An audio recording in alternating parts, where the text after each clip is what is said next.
What's up, it's Katie, and let's talk Game of Thrones Season 7, Episode 5, Eastwatch. Alright, this episode is totally gearing up for some epic things coming next week. We're going north of the wall, man! We are going north of the wall, and that is going to be next week, and I have a feeling that's going to be epic. I also believe that next week's episode is the longest episode of the whole season. I have to double check, but I'm pretty sure that it's one of the longest episodes in the season, so it could be a crazy episode. But let's start at the beginning of this week's episode, where we have Bronn and Jamie, and Bronn pulls Jamie out of the water, and guess what? They're not dead! There were a few of you last week that thought Jamie was dead and were really mad that that was how he was going to exit the show. No, come on, it's Jamie. He can't die this season. I mean, he could die. I'm not saying that he's, you know, gonna stick around for a while, but I knew he wasn't dead. And I also love that they didn't even make you wait around for it. It was like, nope,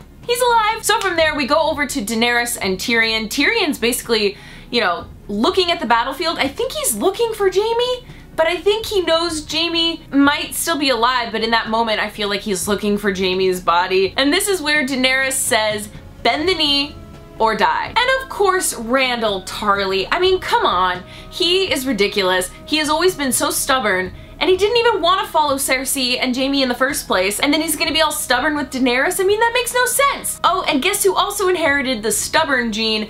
Dickon Tarly, of course. Both of them were like, we're not gonna bend the knee to you. We have a queen already. So Daenerys was like, all right, if you're not gonna bend the knee, I'm not gonna keep any prisoners. Goodbye. And we got to see Drogon obliterate them completely. They died a very fiery death, and it was amazing. And I love that Tyrion said, oh, you're gonna destroy the whole family line, Daenerys. And she's like, whatever, whatever. But hey, that makes Sam head of his house right now. I mean, I know he's like still a member of the Night's Watch, but come on, this is great. Sam will get to be head of his house eventually, hopefully, because he's probably gonna go team up with Jon. Okay, we're gonna get there, but I loved it. We had a lot of little scenes in this episode. A lot of them were just tiny little plot points to move us forward. Jorah comes back to Dany. Bran walks into the Raven and sees the army of the dead. And then Winterfell sends a letter, and Sam is trying to convince all of them, like, no guys, this is real. You guys need to do something about it. And I just love that finally Sam had that moment, because I was kind of sick of him, you know, trying to be a maester. Like, I get it, I know that's what he's always wanted to do, but I feel like he finally kind of manned up in that moment and was like, you know what? No, I'm not gonna sit around. I'm gonna go help Jon. He needs my help. In fact, the entire planet needs my help, because I'm gonna take these restricted books and I'm getting out of here with my family, and that's exactly what he did. So I was so proud of Sam, because his family died. I guess he still doesn't know about his dad and brother, but who cares? Who cares? Listen, Sam's gonna go help Jon, and it's gonna be awesome. Hopefully he took the right books, who knows? But there's gotta be something in there that can help Jon eventually. There were a lot of ravens in this episode delivering messages back and forth, but I'm really happy that Jon finds out that Bran and Arya are alive, because that was my biggest concern.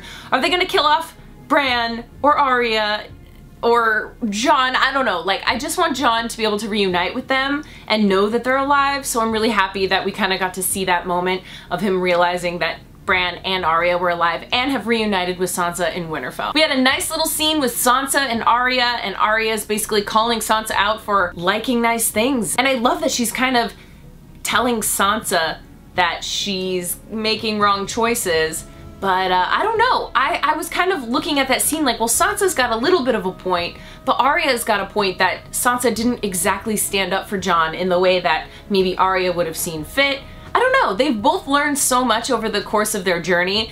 I feel like both of them had little bits of being right, and I'm kind of hoping that they can come together and kind of work together, because right now they're sort of butting heads. So hopefully that's gonna get resolved. Okay, also Cersei tells Jamie that she's pregnant with his child. I mean, come on. How many of you guys out there believe that? There's no way. I mean, it's entirely possible, but I think she is totally manipulating him so that he will believe in her again, and now he's got something to fight for with her, but I think she is totally lying about that. Alright, we have to talk about one of my favorite scenes, and that is with Jon when Dany comes back to Dragonstone on Drogon, and Jon actually touches Drogon.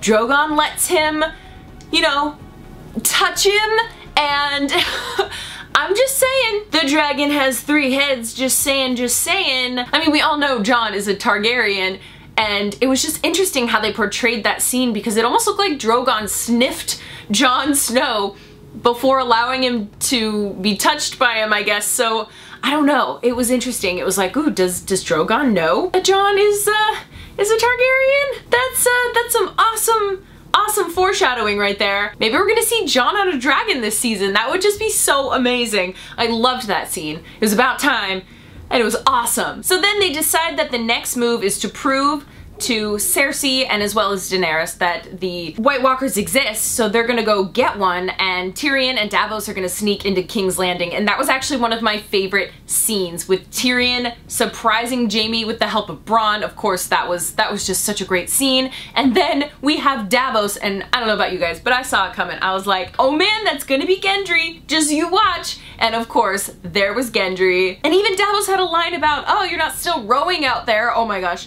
I lost it. I don't know about you guys, but that was so funny. And I found it hilarious that Gendry was just like, sure, yeah, I'll go with you. Okay, let's go.